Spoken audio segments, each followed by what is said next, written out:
Hi there, Phil Simborg with a position from a recent backgammon tournament, and this is a position that I use in many of my lessons to my students. There's one lesson in particular that I give every one of my students on the subject of how to play doubles, and another lesson that I give on the subject of the importance of selecting game plan. Well, this particular position is very, very interesting in both of those areas, and there are so many good lessons here that I could talk about this position for hours, but I won't bore you with that. But let's start out with you thinking about what play you would make here with double twos.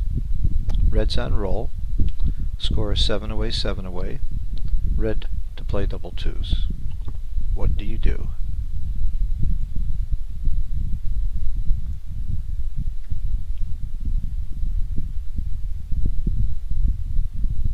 Okay, if you're a good player, you don't immediately make any play. You look at every possible candidate play.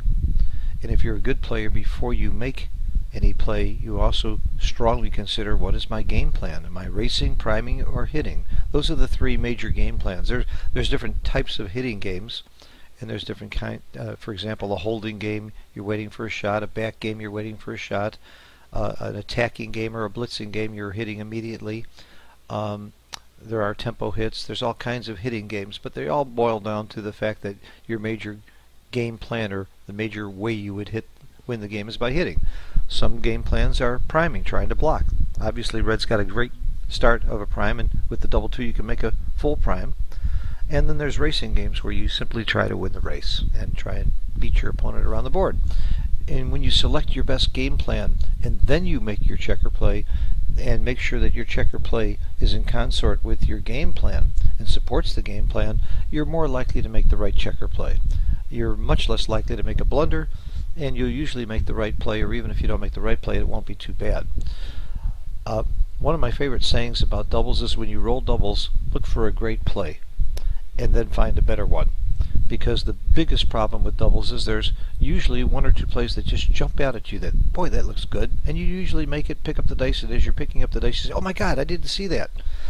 So you really need to look around the board when you roll doubles. There's often a better play. The play that jumps out at you here is clearly going to be making the prime, making the 9 point.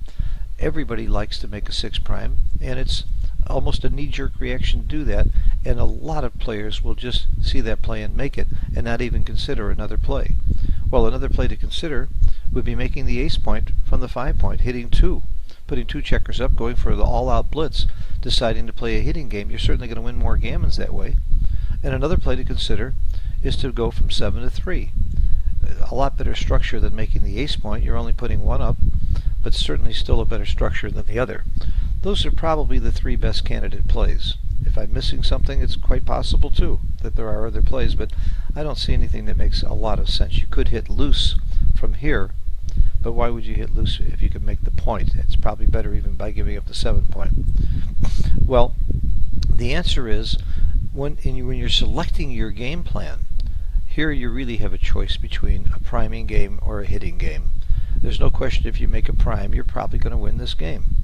But then you apply what I call most common variation.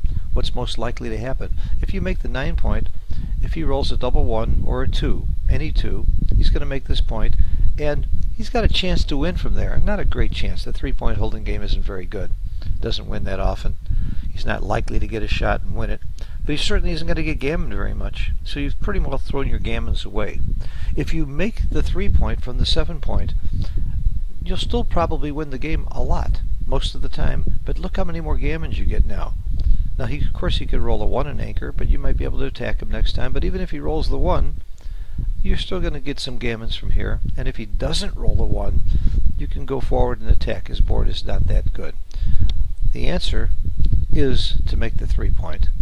And it is quite a bit. And by the way, the second best play is to make the 1 point. Making the 9 point isn't even the second best play. It's I had to roll it out, and I'm sorry it didn't show up in the rollout. It's way down here. It's a 13% error. It's like the 6th best play. But the best play by far, and I'm sorry I don't have the roll out here to show you, I thought I had it, that it would pop up, is by far to make the 2-point. You win more games, and you win more gammons than making the prime. If you make the prime, your gammon wins are about 19%. If you make the 2-point, it goes to 33%. Now, that silly play of making the 2-point, the 1-point rather, that wins more gammons. It wins 7% more gammons, but you win the game 5% less often because he could come in and anchor above, and then you're just not going to win the game as much. And so it looks like if you can win gammons 7% more and you lose the game only 5% more, that it might be right to go for the gammons. Well, that would only be true if the gammon value was 1.0 or higher than the value of winning and losing the game. But at this score, the gammon value is close to about 0.5, about the same as it is for money or normal match scores. So if gammons are half as valuable as winning or losing the game, these 7 gammons that you win are really only worth 3.5 values of games won.